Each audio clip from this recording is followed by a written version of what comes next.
the moving and great. So it probably, I'm going to guess that most of you guys know each other, but it might be a good idea just to everybody to introduce themselves before we get moving, and then so we can, just in case there's somebody who doesn't know someone. So I'll start. I'm Steve Kleppen. I'm planning and zoning with the city of Norwalk. Chris McDonald with the Harbor Management Commission. Jeff Mangles, Harbor Management Commission.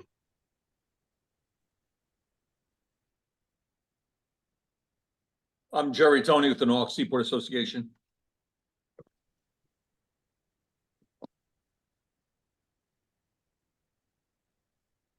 Don't be shy. Gary Wetmore, GNC Marine. Kelly and Karis, Cops Island Oysters. Dick, I think you're last. Everybody knows who you are. So. Karis, Cops Island Oysters. Okay. So just for today, and again, I guess it would probably be a good idea just in case anybody's not 100% sure and familiar with what's happening or why you're here, probably just a good idea to recap as best possible. We can. Jess Vonashek is not here today, but she's kind of one of the leading the charge on a good portion of this project. So in a nutshell, and Amelia, jump in with any corrections and anything you'd like to add is just kind of a couple of years ago, we did a waterfront study looking at the kind of landward aspects of what's happening in and around the harbor and the river. We didn't really focus on what goes on within the harbor itself in terms of activities, looking at things from an economic standpoint, looking at things from a functionality standpoint. And I know those issues do pop up a lot. And as the city likes to tout the waterfront, and Robert Stowers from Rex and Parks is popping on now. So the city likes to, talk about the waterfront a lot, but activating it, using it to its full potential, making sure we don't overuse it or overtax it, has never really been plotted out or thought out. So that's kind of a big picture idea of what the city wants to accomplish with this study here. So an RFP was put together to bring in some consulting firm to help us kind of figure some of these things out and help put a roadmap together for the city. So that process occurred. There were some interviews conducted, and we ended up with a firm called Indigo River, which has experience in this kind of work. So that process, part of the process has been completed. So the idea now is that they have, as part of their proposal, which I think Amelia sent around, was kind of like their work program that they see outlining and the time frame in which this will occur. So it's about a 12-month project, really from the date of inception. And so the date of inception is once the contract is signed by the city. So the agreement's been, has gone through Common Council. They're fine with things. So the last part of it is the law department and the consulting firm making sure they're all on board with the terms, and that's done. So hopefully that gets done within the next few weeks or a month. And then there'll be kind of a similar meeting to this, but led by the consultant team, where they'll, introduce themselves. They'll talk about more about the project, what they've learned to date. So what we wanted to do today was, in addition to talking about scheduling, next steps, process, also just getting a sense if, based on what Amelia sent around for, what the scope of work would be for the project, if there's any questions, concerns, things you would like addressed, things that they indicated in there that you thought maybe were off base, just before we can finalize that with their team before we get too deep into the process. I mean, it's hopefully not so rigid that when things come up during the process that they can't adjust and look at things a little differently. But at the same time, the more we have clarity up front, the smoother the process will go on the back end. So if anybody has comments, thoughts, questions, now's a great time to raise them.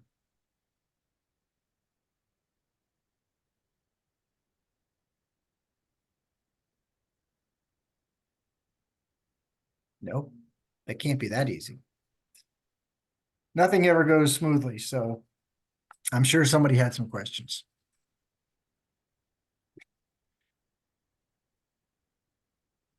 And I know, just one quick kind of scheduling note, I know there were a couple people that indicated that they would prefer to try to do this like a little later in the day. We can definitely accommodate whatever you would like to do schedule wise. We just need to get the feedback from you folks. What times are generally better for you? I know this is like middle of the day. Maybe it's good if you're at work, maybe not, but just want to, if you had concerns along the scheduling front too, that would be great to let us know.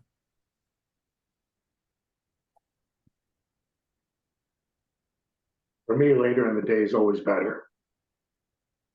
So later, like late afternoon or evening, or is it? Yeah, I mean, I'll make it work, but middle of the day is tough. Okay, that's fine.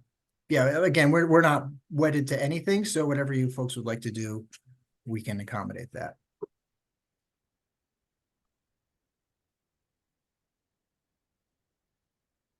Anybody else? Jerry, it's Seaport. I don't know that I've reviewed all the in fact, I know I haven't reviewed all the documents, but how do we know at the end if we were successful? That's a good question. So, and every consulting firm is different, but some of them, some firms will put together always a good package. Some firms will, if you say, here's the scope of work, they will do just that scope of work. And then you might just get a very, in my experience, kind of bland product that comes out of it. So I think it's incumbent upon everybody that's on this call and folks not here to really push them to get information that they want. My inclination is usually to get more detailed, concrete recommendations for things. Sometimes these planning studies are higher level and they don't afford that opportunity, but I like to push that whenever possible because it's better and easier on the back end for the city to take action on items if they're in the plan and there are specific recommendations that you can move off of from that plan. So I think, and a lot of it really is the kind of goals, because my my interest in this is more from the economic side of things, thinking about ways that, it seems like it's a underutilized asset on that front. So if there are, case studies or they can bring to the table clear evidence of, areas in whether it's in other parts of the country or the world where they have a similar situation in Norwalk and they're just not, and we're not taking advantage of it. And there are simple things that we can do or implement that would allow us to further realize that. That's how I would measure success. But that's just one aspect of it.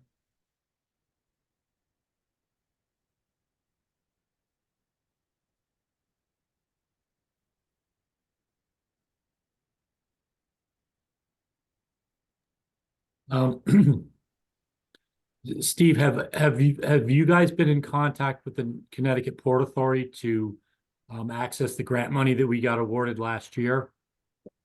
For this study that was the idea was that the $44,000 we were issued is the wrong word. We were awarded it. I don't know exactly how it's a reimbursement, I believe, type of grant. But I didn't want that to, and my discussions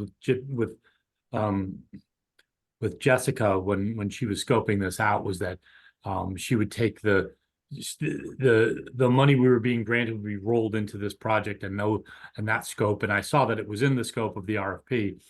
I just want to make sure that you guys are doing your what has to be done with the Port Authority to make sure that money's available to us.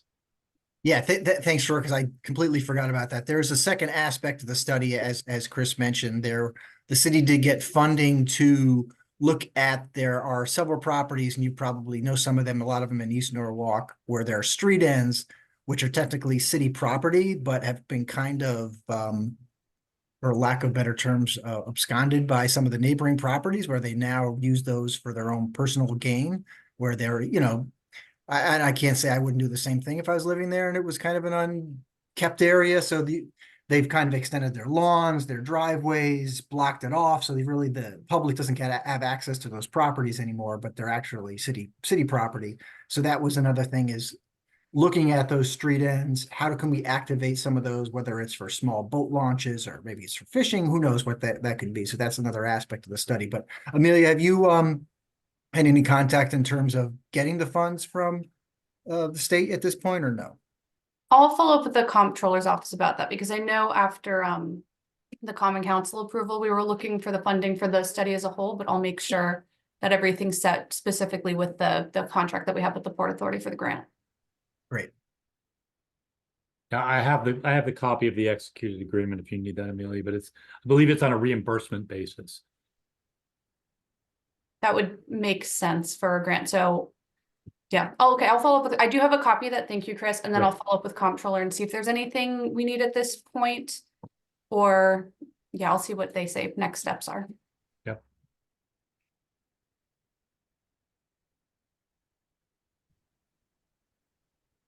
Anybody else or anything from anybody that else they want to see? I mean, we can send out the kind of, I won't call it the scope of work, but their kind of work plan that the consultant put together.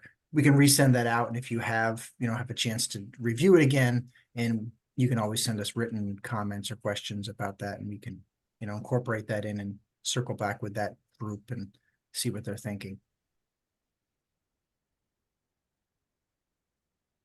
Yeah, as far as my end goes, I don't think I saw that, so it would be nice to see, read that. Before I could say much, I need to look at it. Yeah, and it's not super lengthy, so, and it's got, I don't know how many pages, maybe 10 pages or so, plus or minus, plus they have a pretty detailed calendar there, so we'll send that back out this afternoon, so everybody has a copy of it. Yeah, somehow I missed it. I apologize. No, It that's was in like the initial email from months ago, just to see if you had any interest in the steering committee. So I will send that out. And we did get, Linnell Jones had also sent me an email a little bit before the meeting. And she sent me some documents that I will send to all of you in addition to that, which are, I think, relevant to the study and just good background information to have. And I will also send to Indigo River because she had mentioned the draft resilience and sustainability plan, the final Manresa presentation, and she also sent me the coastal vision, the proposed coastal vision that the Harbor Management Commission and Shellfish Commission had prepared for the POCD in 2019. So just so that Indigo River has that information that was put together, and then I'll send that all to you along with Indigo River's response to the RFP, which has their scope of work. Thank you.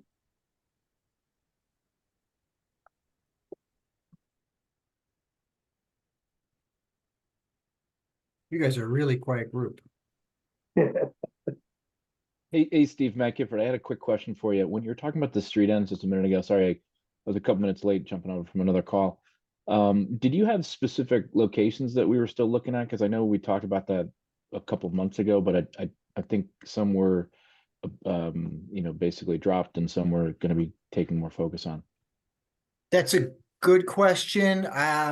I don't know if I have an answer to that, but I can definitely figure that out. I know there were a list about that, so yeah, we can iron that out too. That's not a problem. Yeah, I mean, I can't remember how we put the final documents together. I mean, I think there is a short list of 5 or 6 locations that were most have the greatest potential for development. Because the money is specific because it's from the Port Authority. It's meant to be, waterward looking. So I mean, the city may want to go down there and put benches or trash cans or whatever else up, but that's that part really isn't what the Port Authority is funding. They're funding water access type of thing. So I think that their money is going to be geared more towards that, as well as I think we need to look at the city just reclaiming ownership of all of them in the city. There's something like 12 or 15 street ends all together, with certain ones like First Street is one of the most obvious ones, or Second Street, or Loud Street on the South Norwalk side, or Cove Ave, for example, that probably have the most potential for some type of usage. But so if you want, Matt, I can get you. I think there's something in the RFP But there's also all the stuff that I put together, 2-3 years ago for the grant proposal itself. Yeah, and Amelia, I don't know if there's a map for that, if we could send that out. It'd be good to send like a single package out to everybody, just so they have it again, but if there's a map of those. Yeah, I think I have a map that Chris, you probably made a few years ago. Yeah, Yeah, I remember when we were putting that together, because that was like super helpful in terms of what was really usable at low tide versus high tide.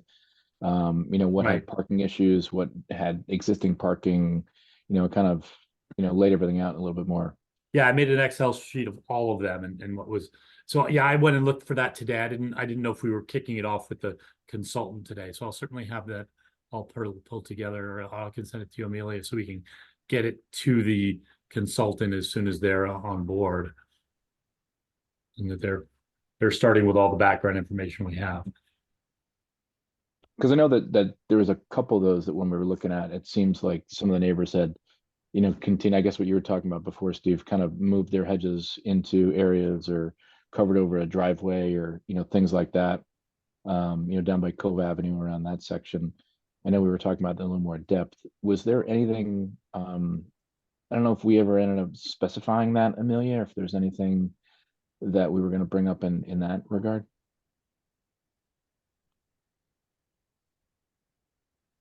You muted Amelia. Yep, sorry. I don't remember the specifics, but I'm sure because the grant was for the study to, identify them and to see what we can do with them. So I'm sure that would also be a part of it, but I'll look into the documents that we have. I'll send that out to us and definitely to the consultant too. So they'll have that information. And if there's anything specific that you're thinking of, Matt, too, please feel free to email me. And if there's a specific spot or anything you're concerned about, I can let the consultant know too. Great. Okay. Thank you. Yeah, and hopefully there's not too many cases of serious encroachments where they've kind of, really barricaded it off or built something on the city property where we have to like take legal action to get them to remove whatever it is. Cause that would slow the process down and then, Sure. further makes it difficult. Yeah, there's one property where there's a hedge. I mean, the other aspect of this is that the Marvin Beach Association has done a lot of improvements to the 3 of the streets in theirs, which, I think is great, but then they put up signs to say that it's private property. So there maybe need to be a discussion, with the Marvin Beach Association and, I don't know if they can pull a memorandum of understanding out of their back pocket that says, oh, no, you signed this away 30 years ago, but I have no idea. So there's a whole aspect that, the Corporation Council may have to get involved with. Yeah, hopefully it doesn't come down to that, but that's always No. possible. Well, yeah, I don't mean suing them, but I mean just an understanding of what the right of way is and what it isn't.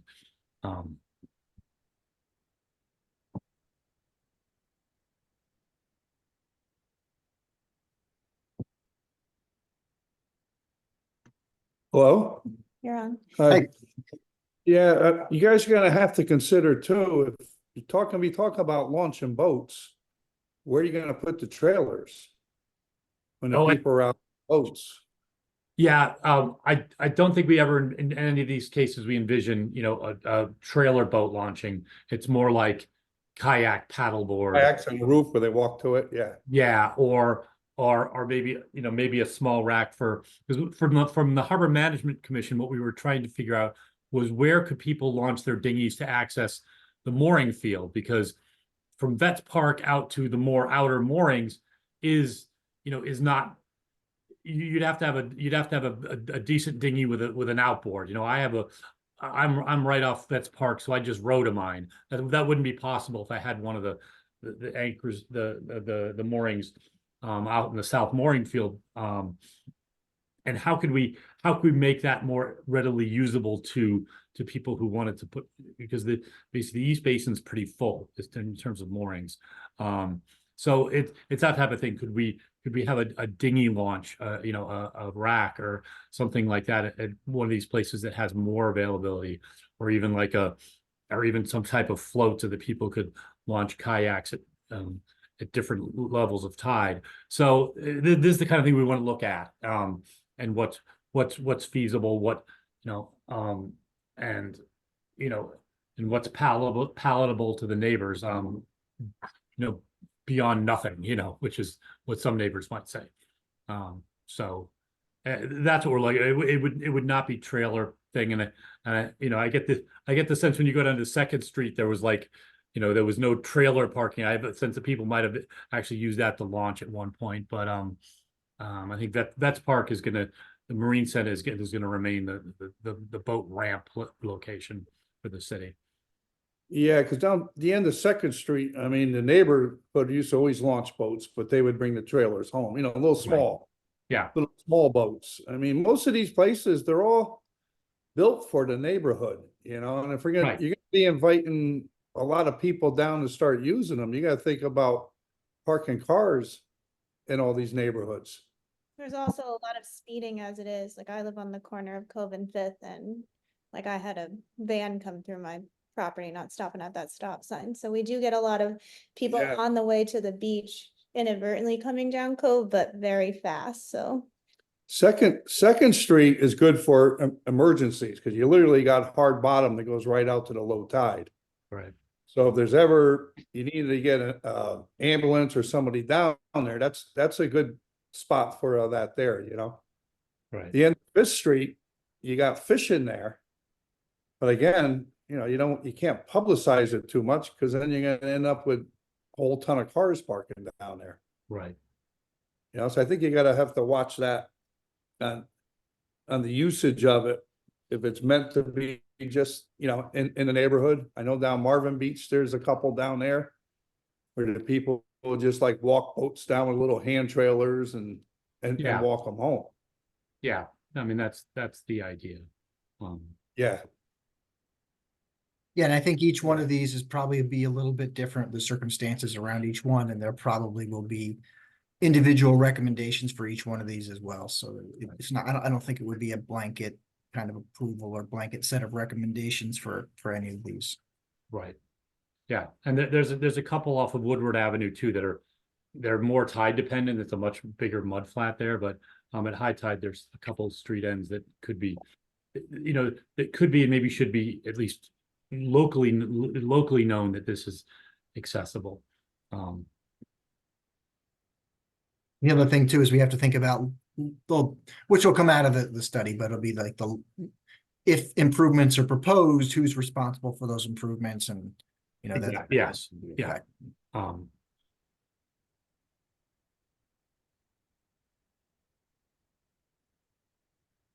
I'd like to ask, can you hear me?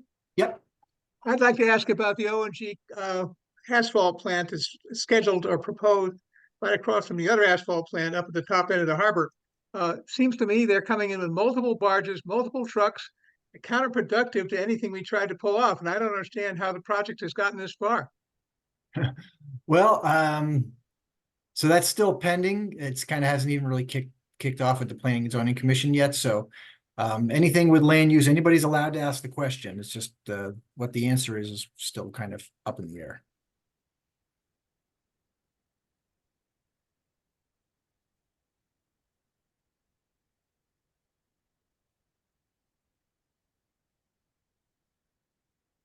Anything else? We don't need to stay on unless there's nothing else to talk about. I think once we have the kickoff meeting, which, like I said, is probably still a few weeks off, we can follow up with, before we send the email out, maybe I'll follow up with the law department on the status of the contract. I haven't heard anything, so it might be a good time to check in with them. And Amelia can send out the materials, and that way we'll know in a few weeks exactly where we are, and then the consultant team would probably take the lead on the next meeting with you guys.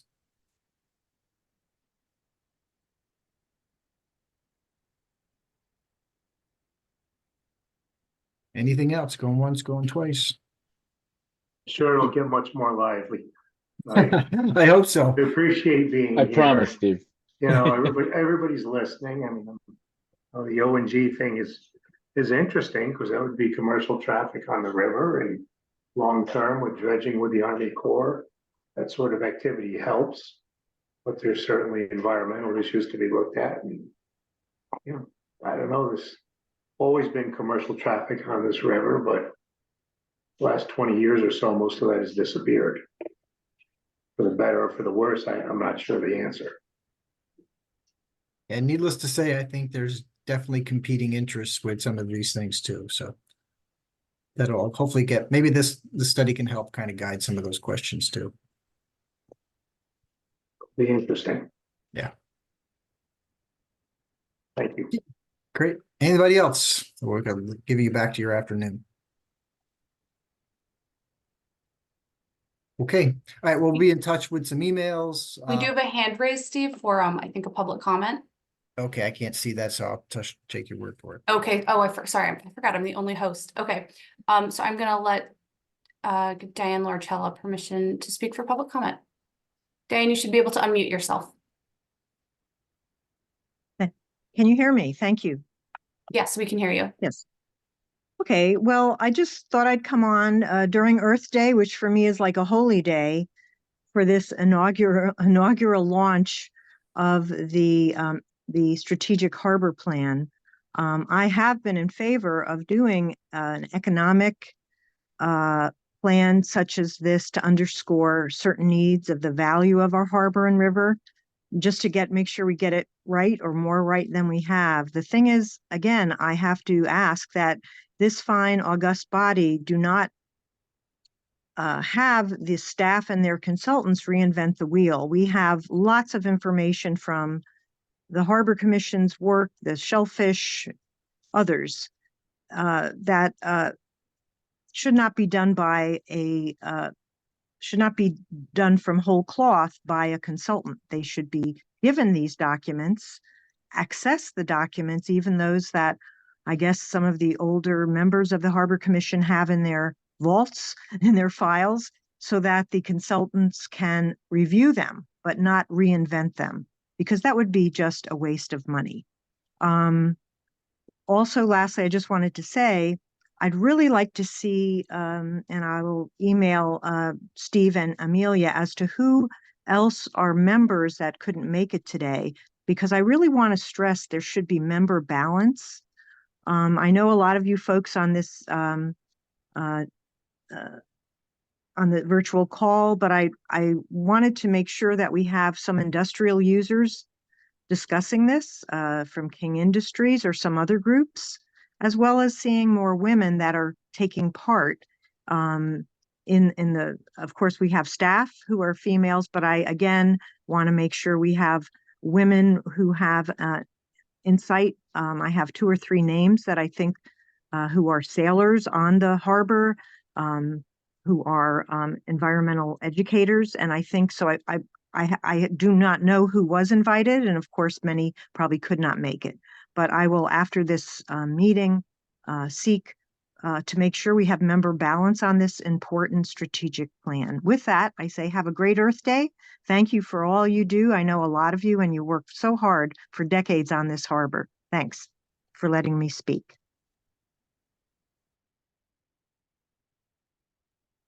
And if any of you have any questions after the meeting that come up, or especially once I send out the Indigo Rivers proposal and any of those other supporting documents, please do not hesitate to reach out to me or Steve or Jess with any questions you have. Your feedback is invaluable.